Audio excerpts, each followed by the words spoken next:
కొరకే పరిశుద్ధుడా నీ కృపనిచ్చినావు. దాదాపు అదే కాలమందు రాజైన హేరోదు సంఘపు వారిలో కొందరిని బాధపెట్టుటకు బలాత్కారముగా పట్టుకొని యోహాను సహోదరుడైన యాకోబును ఖడ్గముతో చంపించెను.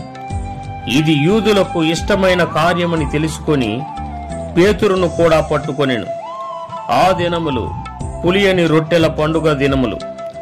అతనిని పట్టుకొని చెరసాలలో వేయించి పస్కా పండుగైన పిమ్మట ప్రజల యొద్దకు అతనిని తేవలనని ఉద్దేశించి అతనికి కావలియుండుటకు 4 చతుష్టయముల సైనికులకు అతనిని అప్పగించెను.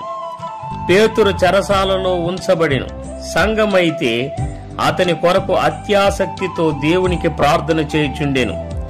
హేరోదు అతనిని వెలుపలకు తీసుకొని రావాలనని ఉండగా ఆ రాత్రియే పేతురు 2 సంకెళ్లతో బంధింపబడి 2 సైనికుల మధ్య నిద్రించుచుండెను.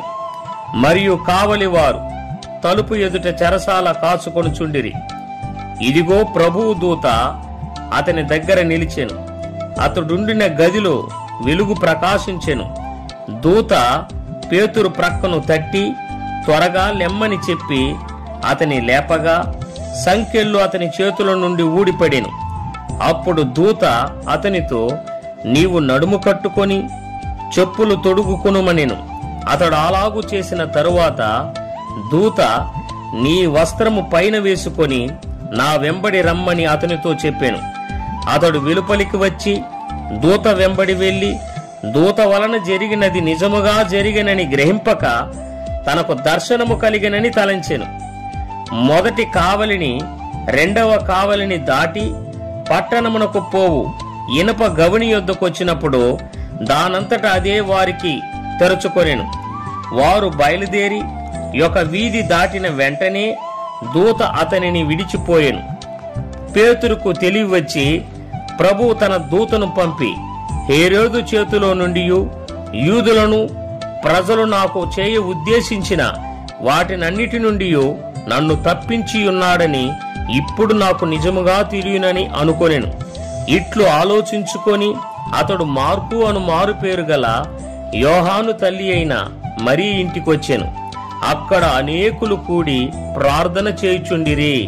అతడు తలవాకిటి తలుపు తట్టుచుండగా రొదే అను ఒక చిన్నది ఆలకించుటకు వచ్చెను.